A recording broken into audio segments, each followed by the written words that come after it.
Olá, gente, tudo bem? Muitíssimo bem-vindos aqui ao nosso novo programa da coluna Veja a Gente. Você sabe, toda segunda-feira um programa novo aqui no seu canal do YouTube. Esta semana, a gente tem a honra de poder receber, de poder bater esse papo com Boni, José Bonifácio de Oliveira Sobrinho. Muitíssimo bem-vindo, Boni, o homem que tem de tudo de televisão porque ajudou a fazê-la no Brasil.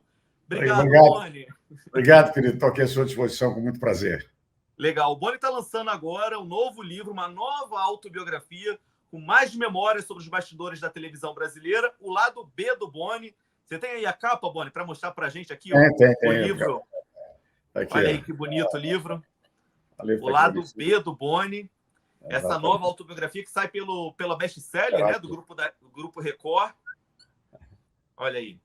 Legal. Ô, Boni, eu já vou chegar, a gente vai contar aqui, vai falar um pouquinho sobre alguns dos temas que o livro traz, mas eu já queria trazer para você uma discussão que eu acho que é muito pertinente para todos que acompanham e gostam de televisão no Brasil. Muito tem se falado ultimamente que finalmente a TV Globo tem uma concorrente à altura, que seria as empresas de streaming, Netflix, a HBO Max, enfim, todas essas outras que têm surgido. Você acredita que finalmente existe, de fato, uma concorrente para a TV Globo temer? Não, a televisão aberta não pode temer nenhum tipo de concorrência, porque ela é perfeita em todos os sentidos. E ainda hoje, com a qualidade de imagem que ela tem, com o tamanho das telas que ela tem em casa, a facilidade que ela tem de transmissão, não só direta e imediata, mas também múltipla. Quer dizer, agora você viu nas Olimpíadas o belíssimo trabalho que foi feito, quer dizer, você pode ver tudo que você quiser. A televisão aberta pode perder uma parte do seu público, pode haver mudança de hábito, mas sempre haverá hábito. Haverá o hábito de maratonar, por exemplo, no streaming, haverá o hábito de ver as notícias ao vivo. E a televisão aberta, ela concorre com esses outros veículos, porque ela tem, acima de tudo, a notícia. O jornalismo é essencial, ao vivo. Quer dizer, ela não é um veículo enlatado, ela não é um veículo onde a produção foi feita antes, não é um indivíduo que não é um veículo que dependa exclusivamente da sua produção de coisas que é feito previamente, mas ela está viva, na hora, imediata, sempre que acontece alguma coisa em qualquer parte do mundo. Então, eu acho que enquanto houver a última notícia, a televisão aberta, não só a Globo, mas a televisão aberta vai estar presente. Maravilha, legal. É um ponto de vista bem interessante, porque muito tem se debatido, né, Boni, a respeito dessa força que o streaming chegou no Brasil. De alguma forma, isso foi importante até para poder dar uma sacudida na própria televisão aberta, né, em termos de produções, de formato de conteúdo, né, de novos contratos, inclusive com talentos da casa e tal. Como é que você tem acompanhado essa nova estruturação aí do mercado audiovisual? Olha, eu acho o seguinte, a gente tem que pensar sempre que a renovação é constante e que é necessário buscar gente de fora. Eu sempre insisto que o novo não está dentro, o novo está fora. E nós fizemos, no passado, na televisão, uma busca constante de talento. Só de livros, nós adaptamos 282 obras, sendo que cerca de 60% dessas obras de autores nacionais. Então, o que acontece com o novo veículo? Quando ele se depara com uma nova concorrência, ele tem que também renovar, ele tem que mudar. O teatro mudou, o jornal mudou, tudo muda. Então, não acaba. Raramente um veículo deixa de existir, talvez por questões especificamente de custo, de produção, de transporte. A televisão vai direto na casa, não vai levar nenhum pacote dentro do caminhão. A internet é uma concorrência. O streaming é concorrência, mas o streaming não substitui a televisão. O streaming substitui a loja da esquina, aquela que você compra lá um filme, aluga e vai ver quando você quiser. A televisão não é isso aí. A televisão é um conjunto de coisas, de humor, dramaturgia, e especialmente da coisa que eu mais gosto na televisão, que é o jornalismo. Maravilha. Você cita agora há pouco, você fala sobre essa questão das mudanças, né? Quer dizer, as mudanças são parte também, porque é um organismo vivo que está o tempo todo se transformando junto com a sociedade, né? Quer dizer, a televisão está aberta para o novo o tempo todo. Durante os últimos anos, a gente tem acompanhado, inclusive, uma força de mudança muito grande em relação à representatividade dentro da televisão, né? Então, não só no jornalismo, mas nas telenovelas, nos programas de auditório, quer dizer, cada vez mais, principalmente pessoas negras também, coisas que durante décadas foi pouquíssimo visto na televisão no papel de protagonismo, né? Papéis centrais na televisão. Como é que você tem visto isso e de que forma você não acredita que a televisão demorou muito para poder incorporar esses outros tipos de representação tão forte dentro da sociedade brasileira?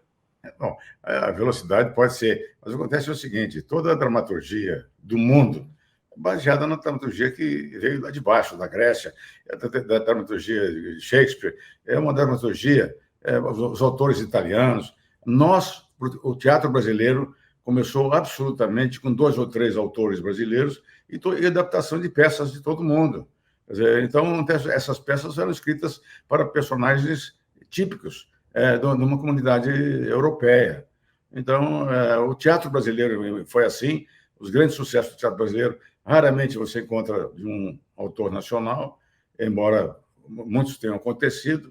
Mas é o seguinte: a verdade é que essa velocidade poderia se dar mais rapidamente, mas não aconteceu, não só no Brasil, não aconteceu no mundo inteiro. Mesmo na televisão americana, onde as campanhas de integração racial foram perfeitas, eu sou a favor disso, mas de maneira absoluta. Eu acho o seguinte, que nós trilhamos o mesmo caminho que eles trilharam lá fora. Você vai chegar na Broadway agora, eu fui assistir agora o Romeu e Julieta, a Julieta é uma afrodescendente e magnífica, faz um trabalho muito bem. Então, o que acontece? Essa coisa que está acontecendo hoje na televisão brasileira, ela é reflexo do que está acontecendo no mundo inteiro. Quer dizer, o mundo inteiro tomou consciência dessa questão racista e o trabalho antirracista feito pela televisão, pelos veículos de comunicação em geral, é intenso. Eu apoio totalmente isso aí. O que não pode ser feito é na base do martelo e do prego, senão entorta o prego. É perigoso. Então, temos que mudar, nós temos que mudar totalmente isso. A velocidade deve ser a maior possível, mas deve ser de forma que a gente substitua os padrões com cuidado e com cautela. Uhum. Maravilha. Você faz uma meia-culpa, Boni, de não ter tido tantos protagonistas negros na década de 70, 80, principalmente e nos anos 90 na televisão? Eu não faço minha culpa nenhuma, porque eu não sou autor, nem sou diretor. E eu, por exemplo, o primeiro apresentador negro que apareceu na televisão foi na Globo, em 1967. Foi o Majestade. E ele apareceu no jornal, naquele tempo era o Jornal Hoje, que tinha um outro nome, mas ele apareceu lá, era uma figura extraordinária. Eu trabalhei com diretores de todo, não só brancos e negros, mas de todos os tipos. Eu não tenho o menor arrependimento de não ter forçado essa barra. Essa barra tem que acontecer com naturalidade, porque, acima de tudo, se nós insistirmos nisso, aí é que nós vamos aumentar o preconceito. E eu sou radicalmente contra qualquer tipo de preconceito em relação a tudo. Perfeito. Ô, Boni, eu estou chamando você de você, tá? Me permita essa indelicadeza aqui de chamar de você, porque eu acho que você é um... Se você chamasse de senhor, eu sairia daqui. Não, por favor. Queremos ouvir um pouco mais. Sairia da reunião. Eu sou você, eu sou Boni. Tá certo, queremos ouvi-lo um pouco mais. Boni, você cita no livro, inclusive, que classifica a sua demissão da Globo como expulsão, né? Você usa esse termo expulsão. Queria que você me falasse um pouco sobre isso. Você chega a citar que você foi barrado do baile. Exatamente. Na realidade é o seguinte: eu passei 31 anos na TV Globo, o tempo suficiente para a empresa querer trocar de executivo. Então, nada contra, isso aí é um direito que a empresa tem e ela quer rever os seus conceitos. Então, mas o que eu acho é o seguinte: eu merecia um pouco mais de carinho. Porque aconteceu com o Walter Clark, por exemplo, é que a empresa desejava a saída dele por vários motivos. Ele havia criado problemas para o Dr. Roberto. E, no entanto, houve uma troca de cartas entre a empresa e o Walter Clark, com a maior gentileza, com um jogo de confetes fantástico. Então, o Joe Wallach resolveu sair da TV Globo porque ele queria voltar para os Estados Unidos. Fizeram um jantar magnífico para ele e ele estava se deixando a empresa. No meu caso, eu já devia ter deixado a empresa antes, só que isso devia ser objeto de um planejamento e eu gostaria de receber um agradecimento, não dos meus companheiros, porque deles eu recebo diariamente até hoje. Agora, mais de 300 artistas compareceram no lançamento do livro. Agora, eu gostaria que eles me dessem um tapinha nas costas, me dessem não fosse uma negociação comercial apenas, que fosse uma saída, vamos dizer assim, mais honrosa. Estava na hora de sair, mas com um pouco de carinho, um pouco de amor. Perfeito. Não houve nenhuma ligação, por exemplo, da família Marinho, né, das pessoas que estavam ali no comando da emissora para poder, de alguma forma, tratar essa saída com mais cuidado, seria isso? Não houve, tanto que eu havia combinado, o Roberto Irineu é uma pessoa fantástica, meu amigo querido, nós tivemos uma grande convivência e eu gosto muito dele. Mas nós combinamos, na minha saída, que nós trocaríamos essa carta de gentileza, a minha agradecendo a empresa agradecendo a mim. Mas não aconteceu. Isso, por uma razão qualquer, no momento, pela tensão até, não aconteceu. Eu fiquei triste porque eu ainda sou um apaixonado pela TV Globo. Como que faltou um carinho materno comigo, porque eu não me considero pai da TV Globo, considero a Globo minha mãe. E se tem alguém que pode falar da TV Globo com propriedade e apontar o dedo para a ferida, é você, Boni. Porque aí todo mundo entende muito bem o que você está falando. Tem várias delícias no livro assim que a gente pode parar e ficar lendo como histórias que depois quer contar em mesa de bar, inclusive. Uma delas é sobre as bastidores de Dercy Gonçalves, que você traz, que são incríveis. Assim, queria que você pudesse contar um pouquinho aqui para os nossos espectadores do que você traz dessas memórias e como é que você selecionou esses momentos, que eu tenho certeza que muitos outros acabaram tendo que ficar de fora, talvez, aí para um livro parte 2. Eu, quando morava em Osasco, e o cinema em Osasco, eu vi ali a Dercy Gonçalves, o Oscarito. Então, aquelas pessoas foram fundamentais na minha vida. Quando eu pude trabalhar com a Dercy Gonçalves, foi um presente. E eu conhecia a Dercy Gonçalves do teatro, do cinema, mas a Dercy Gonçalves pessoa é uma coisa fantástica, porque, ao contrário de qualquer pessoa pensa, ela jamais foi mal criada em nenhum momento. Aquelas reações dela eram espontaneidade. Ela dizia a verdade, o que ela sentia. E por isso tornava ela uma pessoa fascinante. Eu fui fascinado pela Dercy Gonçalves. Perfeito. Chacrinha, vamos falar do jabás do Chacrinha, que aquilo ali era uma dificuldade, ter que lidar com aqueles... por baixo dos panos que o Chacrinha tinha que fazer para poder levar os artistas e os gravadores para dentro do programa. Como é que você lidou com o Chacrinha? Eu vou voltar para trás um pouquinho. Eu quero terminar uma coisa da Dercy Gonçalves. O negócio é o seguinte, é fundamental. Esse livro que nós estamos falando sobre ele hoje, ele é 100% do ponto de vista de direitos autorais, ele é oferecido e dedicado ao retiro dos artistas. O autor não recebe um centavo de toda a venda que se fizer do livro, vitaliciamente. Então, outro dia eu estive lá no Retiro dos Artistas para cumprimentar lá o Stepan e ver o que nós precisamos fazer, que obras tínhamos que fazer lá, coisa desse tipo. E ele me contou uma história da Dercy fantástica. Diz que a Dercy saiu num bingo, de madrugada, essa tal, e ele invadiu o Retiro dos Artistas e falou assim: vamos todos para a rua, e chovia, vamos trabalhar. O que mata a gente é ficar parado. Vocês estão dizendo que estão velhos, vocês estão crianças. Vamos à rua, vamos trabalhar. Tiveram que chamar a segurança para tirar desse de lá. Né? Eu queria que todo mundo voltasse para trabalhar. Onde ninguém sabia. Maravilhoso. Chacrinha,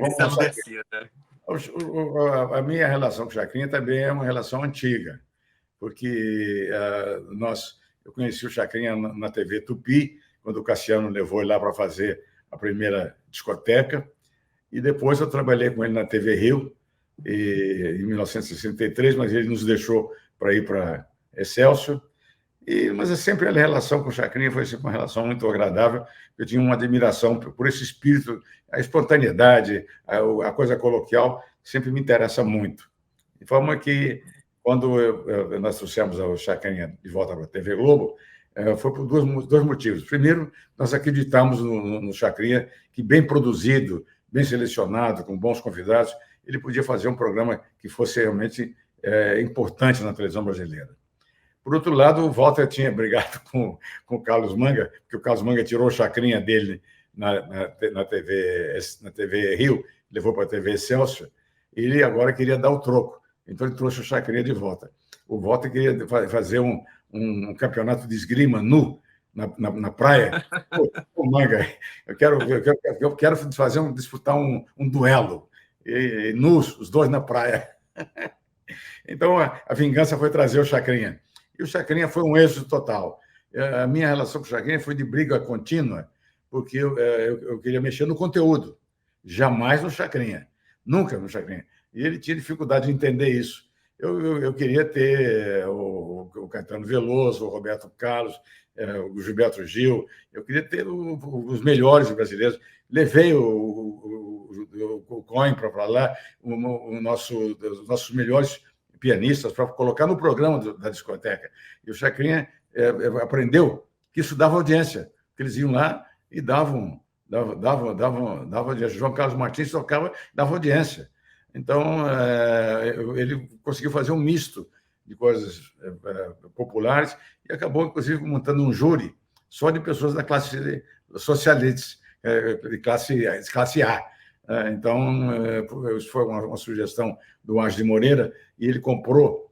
E a relação do Chacrinha é sempre de um conflito, mas com extremo carinho, com extremo amor, com amizade. Todos os domingos, eu terminava a buzina, eu ia jantar com o Chacrinha. Eu ia jantar com ele, fazer um comentário, não só do programa de domingo, mas de quarta-feira, fazer sugestões, trocar ideias sobre bordões. Então, nós estabelecemos uma ligação de amizade muito grande. Opa, desculpa. Então, quando aconteceu aqui no domingo, que o Chacrinha começou a ter como competidor o Flávio Cavalcante, o Chacrinha ficou nervoso. E não havia razão, porque essas atrações que estão, às vezes, baseadas e penduradas na questão do populesco, elas duram pouco, passa. Então, tinha lá um suicida no programa do Flávio Cavalcante, que o Chacrinha queria ter um suicida no programa dele também. Então, era uma coisa assim terrível de controlar.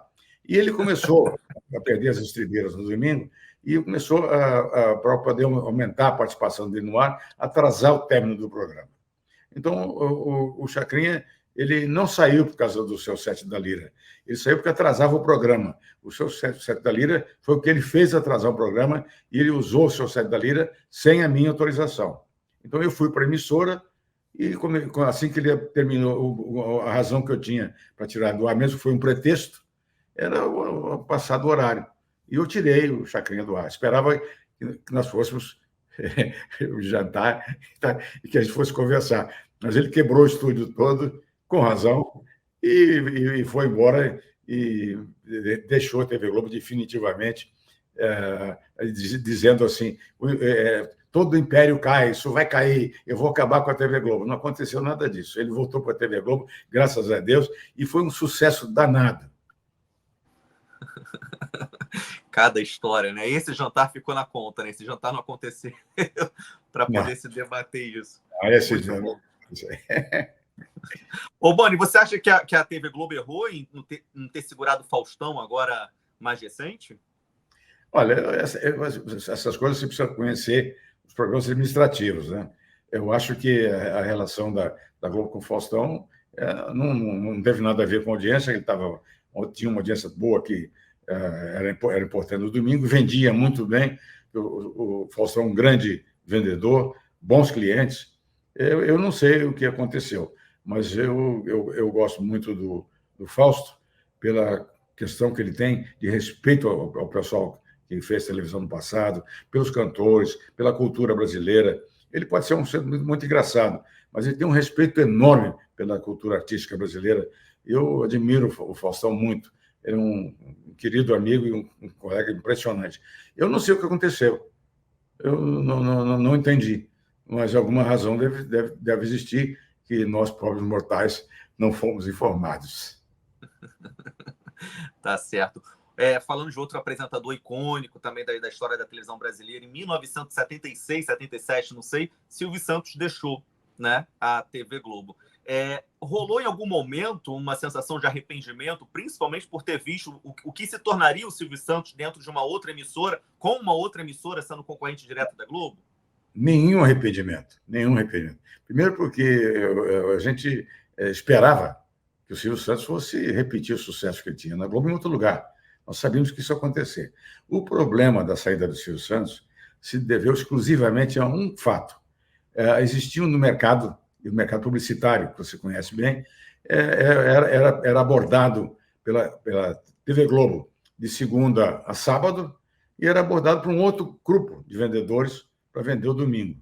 Existiam 2 vendedores de TV Globo na rua, o Silvio Santos, que vendia, e a Globo do outro lado. Isso é impossível, por uma questão de política de preços, uma questão de retorno de chamadas e coisas dessa natureza. O Silvio Santos foi comigo uma pessoa extraordinária, porque ele nos ajudou a promover as novelas, ele ajudou a TV Globo até financeiramente, de forma que não havia nenhuma razão para a gente se arrepender da saída dele. A gente sabia que ele ia fazer alguma coisa, a gente sabia que ele ia ser um concorrente difícil, mas nós, empresarialmente, nós não tínhamos como ser uma única empresa a ser vendida por 2 entidades diferentes. Então, a saída do Silvio Santos não foi por nenhum outro motivo. E eu sempre respeitei o Silvio Santos, admiro o Silvio Santos, acho que poucos apresentadores no mundo têm a capacidade do Silvio Santos, mas, fundamentalmente, nós tínhamos que proclamar a nossa independência. E foi isso que aconteceu. Perfeito. É tanto assunto que a gente tem que elencar aqui alguns para poder falar, porque senão a gente ficaria horas. Aqui é curiosidade, inclusive, de pesquisadores e jornalistas que gostariam de ouvir mais do Boni. Mas tem um assunto que eu acho que é interessante a gente pontuar aqui, Boni, que hoje as escolas de samba só são essa potência mundial porque em algum momento a televisão trouxe isso para mostrar isso para o Brasil e para o mundo, né? O que acontecia das escolas de samba. Quer dizer, a transmissão que a TV Globo e anteriormente a própria TV Manchete também fizeram sobre a cobertura da Sapucaí que trouxe toda essa popularidade mais forte para o mundo, projetou isso. Mas para isso acontecer lá atrás, houve uma negociação, né?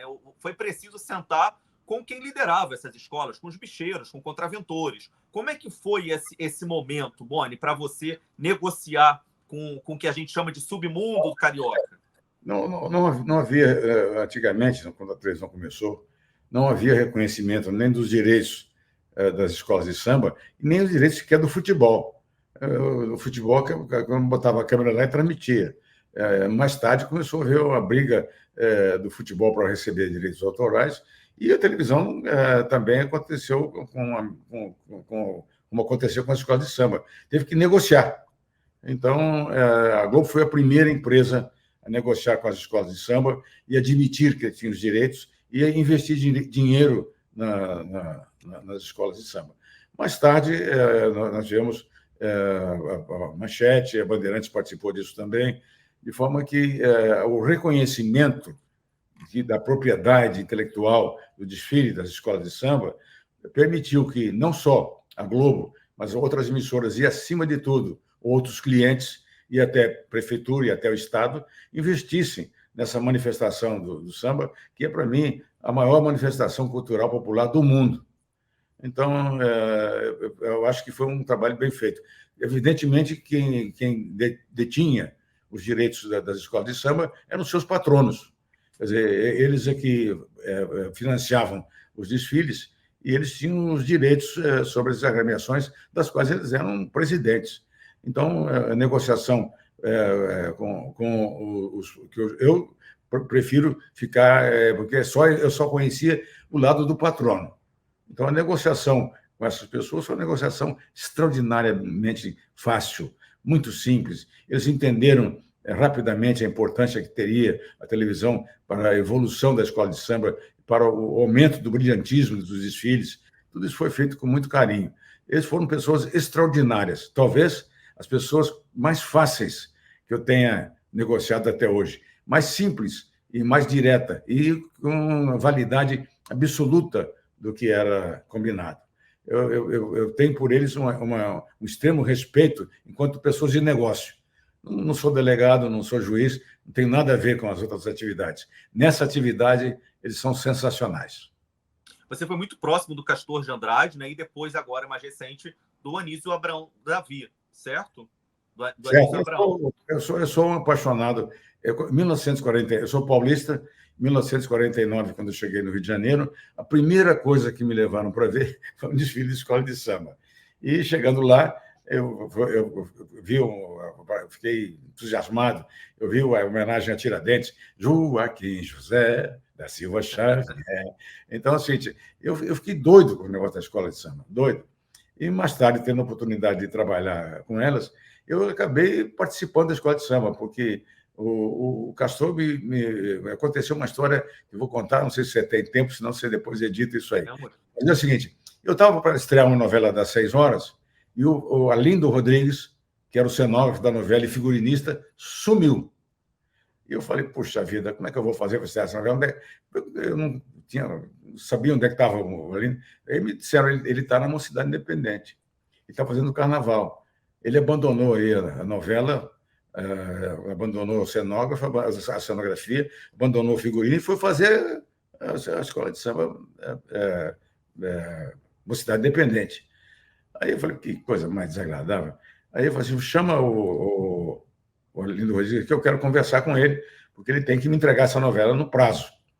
Aí eu falei assim, mas onde é que ele está? Ele está lá na Mocidade, lá em Bangu, no Padre Miguel, lá perto de Bangu, fazendo onde era o barracão, está fazendo a escola de samba lá.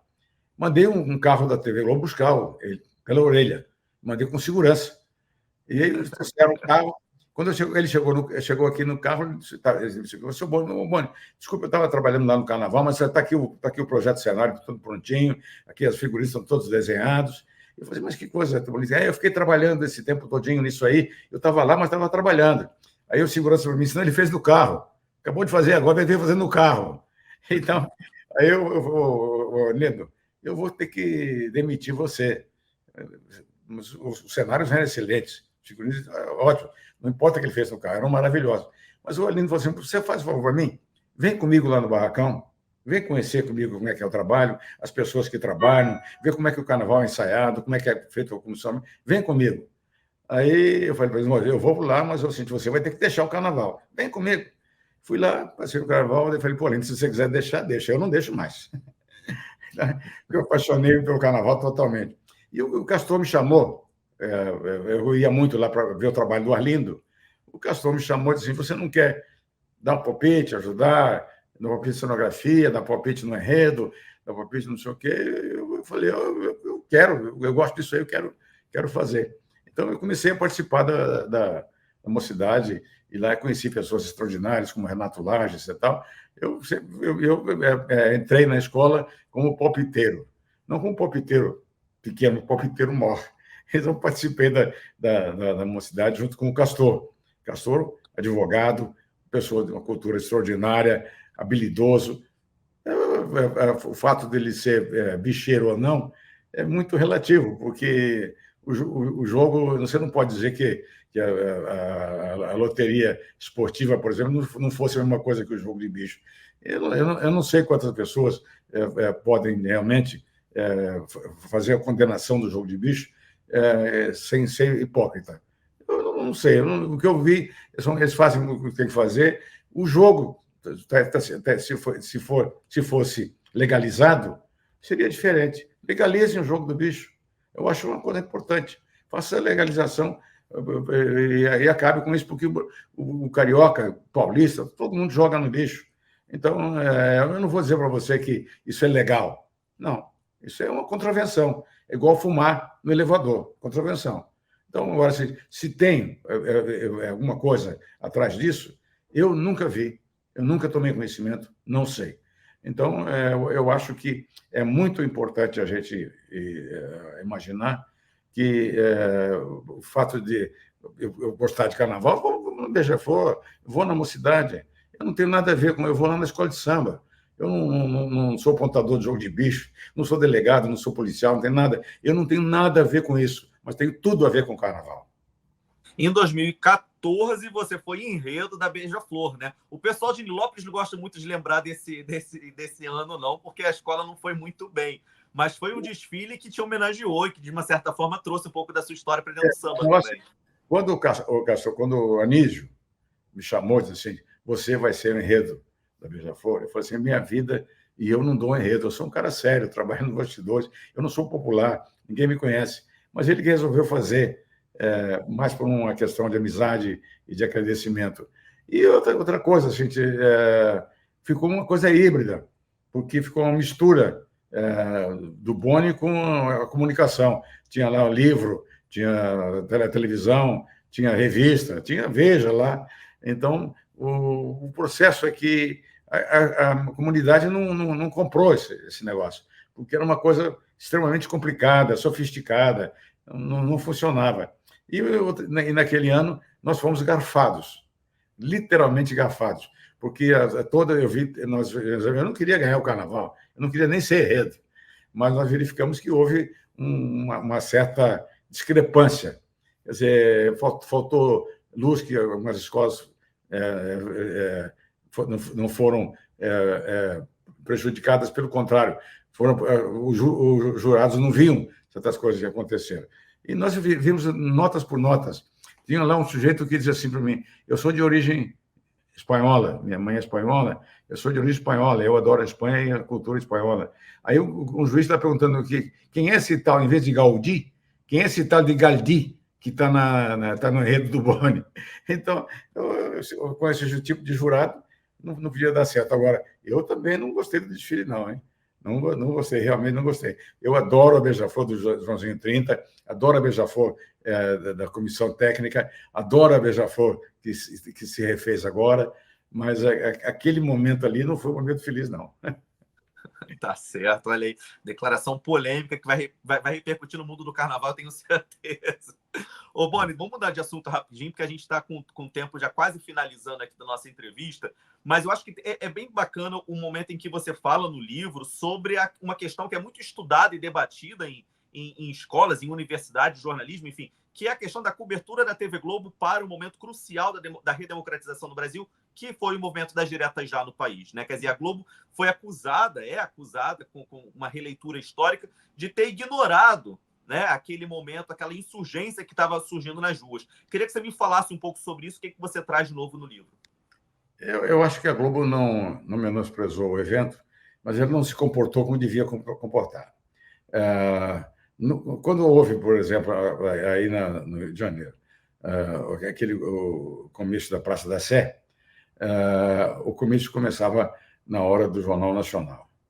E eu disse ao doutor Roberto que eu fui falar com o doutor Roberto porque Armando Nogueira e Alice Maria já tinham praticamente esgotado essa questão de discussão com o doutor Roberto sobre a questão do comício da Praça da Sé.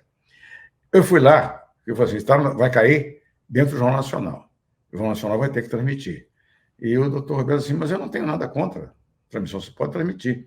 O que eu não posso é tirar o programa do ar da TV, ou outros programas do ar da TV Globo, para fazer uma campanha das diretas já. Nós somos uma empresa eclética. Dentro do jornalismo, vocês fazem o que vocês quiserem. Não vou tirar a novela para fazer a transmissão das diretas já. Mais importante, a direta já ou a novela? Não. Mais importante é a sobrevivência da televisão. Quer dizer, ela tem um compromisso comercial, ela é um veículo de entretenimento. E no jornalismo ela cumpriu a sua obrigação. Nós transmitimos dentro do Jornal Nacional, com todas as letras, a questão das diretas já. Agora, eu acho que nós devíamos ter participado mais ativamente disso. Não podia ser apenas o seguinte, vamos manter a nossa programação normal e não vamos entrar nisso. Eu acho que nós devíamos entrar muito mais nisso. Não houve decisão da empresa de dizer assim, eu não quero direta já. Essa decisão não houve. Nem essa orientação editorial do Dr. Roberto. Mas houve assim, mantenha a programação normal. E o Roberto Irineu, mais tarde, conseguiu convencer o Dr. Roberto Marinho, e não nos horários da novela, nem no horário nobre, mas nos comícios, todos eles foram de tarde, a Globo transmitiu todos eles. Porque o Roberto Irineu montou lá, na sala dele, um conjunto de filtros para ver se havia alguma coisa, e nunca ninguém mexeu em nada do que foi feito. Nunca houve nenhum tipo de censura, nem nada. E nós, eu e o Roberto Irineu, e o grupo que estava no controle de transmissão, recebemos ameaças, mas nós fizemos. Então, agora, poderia e deveria ter feito mais? Eu acredito que sim. Eu acho que nós perdemos uma boa oportunidade de acelerar o processo que veio se revelar mais tarde muito benéfico, quando nós conseguimos finalmente nos livrar da censura, conseguimos nos livrar de todos os problemas, livrar de todos os problemas que a ditadura nos trouxe. Foi muito mais confortável, muito mais produtivo e muito mais lucrativo para a TV Globo. Nós devíamos ter entrado nesse troço antes e com mais força. Ô Boni, em outro momento nevrálgico da democracia brasileira foi justamente em 1989, né? O embate entre Collor e Lula no último debate eleitoral para a presidência da República. Qual é a leitura que você faz hoje com o afastamento histórico daquele momento? Olha, naquele momento, assim, primeira coisa, gente, toda empresa pode ter uma decisão, um lado. Naquele momento, a Globo não tinha. Editorialmente, o doutor Roberto nunca pediu nenhum apoio ao Collor, mas ele, pessoalmente, tinha simpatia dele. Mas ele não transferiu para a empresa. Se tivesse, a empresa até podia, editorialmente, dizer o seguinte: nós somos favoráveis. Nos Estados Unidos, as emissoras fazem isso, se definem. Mas, no caso, não era uma questão da empresa, era uma questão pessoal do doutor Roberto. E ele não nos deu posição, ordem nenhuma para tomar uma posição editorial a favor do Collor. Quando houve o debate, o que aconteceu foi o seguinte: existe aquela coisa em todo lugar, tem cara que é mais realista do que o rei. Então, o Collor ganhou aquele debate. Terminada a transmissão do debate, que havia dado 65% de audiência, nós fizemos um trabalho de pesquisa e o Collor havia ganho o debate. Agora, no dia seguinte, que foi uma sexta-feira, no sábado de manhã cedo, no Jornal Hoje, houve uma transmissão de uma edição dos debates. Nessa edição dos debates, a vitória do Collor não era muito clara. Pelo contrário, sugeria-se um empate entre o Lula e o Collor, que efetivamente não havia acontecido. Então, o que houve é que o editor não balanceou devidamente essa questão dos dois lados. O doutor Roberto reclamou. Olha aqui, não foi assim. Eu quero que corrija isso para ir mais tarde no Jornal Nacional. Aí fizeram o contrário, quer dizer, o Armando Nogueira disse assim, o Collor ganhou de 3-2. Aí no Jornal Nacional apareceu de 5-0. Então, é um erro de quem editou. Mas não houve essa encomenda. Não houve em nenhum momento. Mas, de qualquer forma, a interferência do doutor Roberto se deu porque eu e o Armando Nogueira não estávamos na emissora. Estávamos em Angra dos Reis, porque era um sábado. Então, eu depois me pronunciei contra a interferência dele, porque fizeram além daquilo que ele pediu. E ele me disse assim: o Boni pode entender televisão, não entende nada de política. Então, eu disse: doutor Roberto, se eu respondo pelo jornalismo da TV Globo, que é subordinado à minha área, tem alguma coisa errada aí. Eu não pretendo ser político, mas eu entendo exatamente o que está acontecendo. Então, aí ele disse: deixa isso para lá. E a coisa ficou assim. Mas o Roberto Irineu, mais tarde, estabeleceu uma norma de que não se edita mais debate, porque é perigoso na edição se favorecer um lado ou outro injustamente. Então, debate, você pode dar uma manchete, notícia, o que o cara falou, mas não pode se editar mais debate. Isso eu acho legítimo. As emissoras de lá de fora não editam debates. Elas dizem como é que a pessoa se comportou no debate, dão trechos do discurso, mas ela não faz um debate de perguntas e respostas que durou 3 ou 4 horas, vai reduzir isso aí para 15 minutos. Não é possível. Então, foi um erro estratégico de comunicação e foi um erro técnico na parte de edição e foi um erro jornalístico a gente não ter avaliado isso antes de colocar no ar. Foi um erro. Você considera como sendo o maior erro da sua passagem pela Globo? Eu não considero o maior erro porque não foi eu que fiz, mas eu considero que faz parte do aperfeiçoamento da televisão, como faz parte do aperfeiçoamento do regime democrático. Nós não estávamos acostumados a lidar com democracia. Então, a coisa ficou meio difícil. Quer dizer, quem obedeceu à ordem do doutor Roberto Marinho exagerou na dosagem da aplicação do remédio. Então, aí matou o doente. Então, foi um erro. Mas cometemos outros, vários. Mas os erros são fatores fundamentais para você aprender e não cometer mais. Então, erro pode comemorar o erro, porque ele é o acerto do futuro. Você voltou a falar com o Lula em algum momento? Houve alguma ligação? Ou o próprio Lula chegou a entrar em contato com você? O Lula é um amor de pessoa muito querida. Ele me convidou, inclusive, para assumir a TV educativa. Eu fiz parte da comissão que ele organizou no governo dele em Brasília. Eu fui por 2 anos para discutir comunicação no Brasil. Ele fez quando eu fiz 85 anos, foi publicado um livro com várias assinaturas e cartas de várias pessoas. Ele me fez uma carta adorável, eu respeito, quero muito bem. Conversamos várias vezes e sempre com muito carinho, com muito respeito. Então, eu nunca tive na minha cabeça, em nenhum momento, a necessidade de proteger ou de criticar o Lula. Mas eu tenho sempre que torcer para que ele faça um belíssimo governo, porque viver a democracia é melhor que qualquer outra coisa. Perfeito. Você chegou a ter algum contato também com o Bolsonaro? Você chegou a ser próximo a ele, não?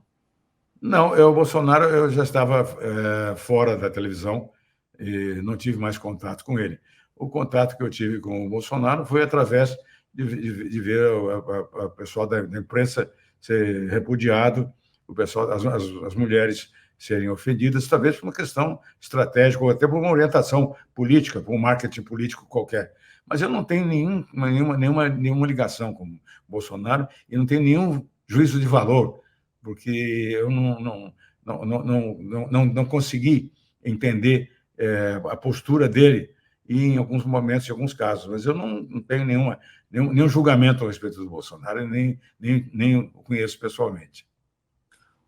Boni, em 2022, em novembro de 2022, você deu um depoimento, inclusive aqui para Veja, para minha colega, que é a Sofia Cerqueira, sobre que você tinha passado, né, um infarto. A cena, inclusive, parece cena de novela. Se algum roteirista escrevesse e falasse que isso aqui era para ficção, a gente acreditava que era ficção. Porque o que você passou em troca de aeronave e vai para... Né, é uma doideira aquilo tudo. Qual é a lição que você tirou daquela experiência, daquele infarto, fora do Brasil? E o que você traz daquele momento na sua vida hoje? Olha, eu vou dizer o seguinte, eu fiquei muito feliz com o meu desempenho. A primeira coisa, eu fiz um diagnóstico. Eu falei, eu estou com um entupimento. Eu diagnostiquei. Não pedi ajuda a ninguém.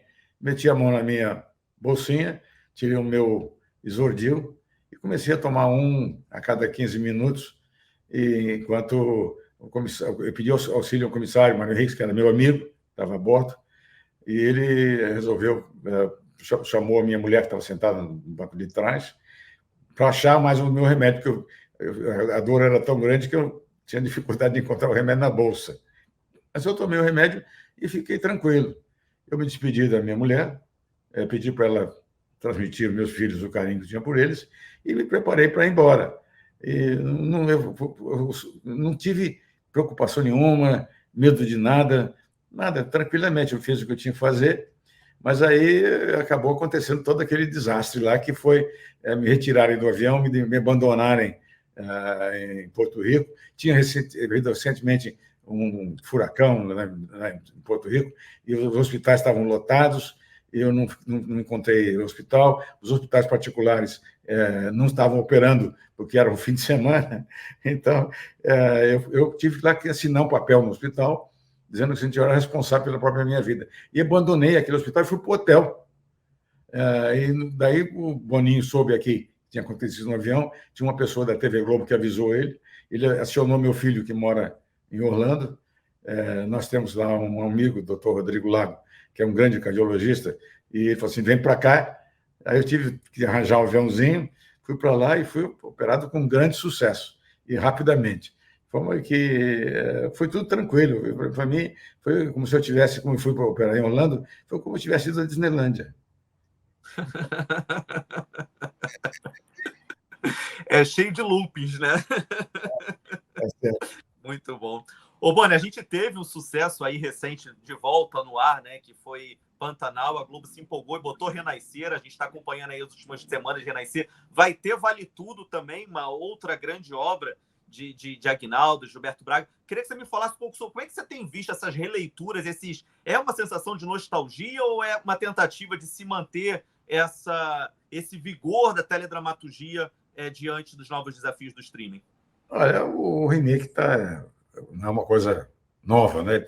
Participa do. O remake no cinema, está em todo lugar. Nós fizemos um remake, quando houve a censura do Rock Santeiro, nós fizemos um remake de Selva de Pedra, e, por acaso, o remake de Selva de Pedra deu mais audiência, foi mais sucesso que a primeira versão. Então, isso pode acontecer. Agora, assim, tem algumas coisas que não dá para fazer. Nós fizemos, por exemplo, o remake de Mãos Coragem e foi um fracasso total, porque era uma coisa muito focada naquela época. Então, quando é muito focado na época, como tem coisas específicas e uma grande atuação, uma grande coisa que não dá para fazer. Eu nunca vi remake de O Vento Levou. Como é que vai fazer O Vento Levou de novo? Como é que vai fazer um Cleópatra, como foi feito aquele sem Elizabeth Taylor? Então, eu acho que o remake tem que ter um texto melhor do que o original, que dá para corrigir defeitos, tem que ter um elenco superior ao primeiro elenco, e tem que ter, acima de tudo, uma adaptação para a época em que ele vai ser exibido. Se não tiver essas três coisas, é inútil fazer, porque não vai dar certo. Não basta você fazer pior do que o primeiro, não é bom. Você fazer diferente do que o primeiro é perigoso. E você não ter uma escalação adequada, ou pelo menos superior à que foi a primeira, por que você fez isso de novo? Qual é a razão de fazer de novo? Falta de material? Tentativa de recuperar uma coisa que aconteceu numa outra época? Não. Então, vale a pena remake. Vários remakes foram feitos com grande sucesso. Mas precisa saber como, quando e onde. É um desafio, tanto você citou aí esses três aspectos, fiquei pensando em Vale Tudo. Eu falei, gente, olha o trabalho que a Globo tem pela frente, o desafio de superar a versão de Vale Tudo, considerado por muitos, né, uma obra-prima da nossa televisão, teledramaturgia. É um desafio tanto. Você pode fazer o remake e se contentar com ele dar uma audiência relativamente pequena em relação à primeira exibição. Tem coisas diferentes. Aí nós temos a internet, temos a própria coisa que você falou aí, de streaming, temos tudo. Não é bem assim. Agora, provavelmente uma coisa nova teria mais chance. É verdade. Boni, para a gente ir finalizando, a melhor novela e a pior novela, na sua opinião? É fácil. Isso eu tenho guardado aqui bem dentro do coração. A melhor novela que eu considero Rock Santeiro, pelo humor, pela leveza, pela criatividade, não só do Dias, também do Aguinaldo Silva. Então, eu acho que a melhor novela foi o Rock Santeiro. Também chegou a dar um capítulo, sem ser o final, dá 100% dos aparelhos ligados de audiência. Uma coisa fantástica. Agora, a pior foi Espelho Mágico, escrita pelo Lauro César Muniz, que até um texto bom, mas o Daniel Filho me convenceu a fazer um hino de amor à televisão, como ele dizia. E nós íamos mostrar todos os bastidores da televisão. Eu sempre desconfiei de bastidores da televisão, porque eles ficam falsos, são irreais. E o público não está querendo saber como é que é o bastidor da televisão. O cara quer saber o que está na novela, no conteúdo da novela, na história. Uma coisa que se passa nos bastidores da televisão soa falso. Mas eu gosto de inovar, e eu não vou dizer que eu não tive culpa disso, não. Eu tive, porque eu aprovei totalmente a novela, os textos, o autor era maravilhoso, então eu aprovei. Mas foi uma coisa fatal. A audiência foi horrível. Foi um negócio que não teve jeito. E eu só dizia para mim, mas você sabia que não ia dar certo? Por que você não fez alguma coisa? Eu acabei entendendo que a gente errar é humano, e o erro diz assim, nunca mais na minha vida eu faço bastidores de televisão. Pode ser que um dia aconteça. Maravilhoso. Um programa que nunca deveria ter ido ao ar. um programa que nunca deveria ter ido ao ar. Na TV Globo, eu acho que todos estavam corretos. Alguns melhores, outros piores. Mas sempre esses programas apelativos que vão para o lado do crime, e quando são feitos de forma... Nem todos eles são de forma apelativa. Mas no passado, aqui agora, por exemplo, jamais devia ter ido para o ar. O Homem do Sapato Branco, jamais devia ter ido para o ar. Mas tem outros que eu não gosto também. Mas eu dizer que não deveria ir para o ar é um exagero. Eu pensei que você ia falar Big Brother. O Big Brother é o seguinte, eu não gosto do formato, mas o público gosta. E eu tenho orgulho do meu filho fazer o melhor Big Brother do mundo, que ainda continua resistindo. E faz bem feito. O Boninho é um excelente profissional, faz bem feito. Agora, eu prefiro um belo texto, eu prefiro ali um Dostoiévski, mesmo um Dias Gomes, do que assistir aquele pessoal falando. Mas o público adora, porque tem um componente que a gente não percebe, que não está no texto, não está nas entrelinhas, que é o público vai poder observar como é o comportamento de pessoas reais. Isso é um apelo fantástico. Então, o reality show traz com ele essa coisa do cara olhar como é que se comporta um sujeito de verdade, não um sujeito de ficção. Então, ele faz sucesso por causa disso. Eu não gosto, mas respeito. Beleza. Tem esse aqui que é bem simples também. O melhor ator que você já viu atuando ou a melhor atriz?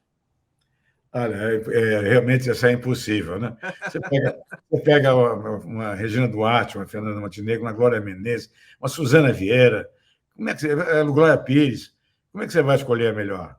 Não tem jeito nenhum de escolher a melhor. Um ator, um Paulo Gracindo, um Tarcísio Meira. Tarcísio Meira é uma espécie de Brad Pitt cruzado com o Marlon Brando. Era muito bom. Então,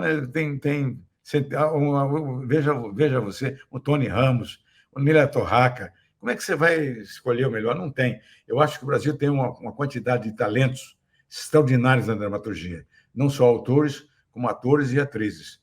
Eu rendo minha homenagem a todos eles com o máximo carinho e uma enorme gratidão.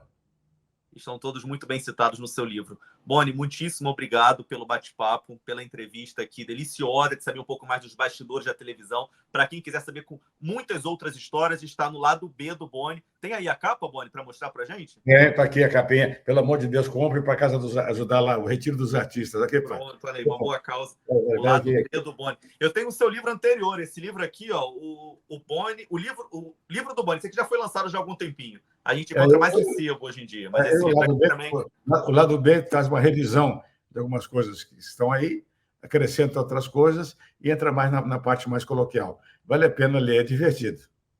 Maravilha. Boni, muitíssimo obrigado. Estamos sempre aqui abertos para poder ouvi-lo e agradeço pelo bate-papo. E tem lançamento em São Paulo, não é isso? Dia 20 de agosto, lançamento em São Paulo, na livraria Travessa da Iguatemi. Maravilha, pronto, está marcado. A partir das 6, 7 da noite? Obrigado, querido. É 7 horas da noite.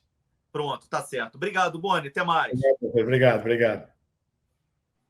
É isso, gente. Esse foi o nosso bate-papo da semana com ele, José Bonifácio, sobrinho, o Boni, o homem que tem de tudo de televisão.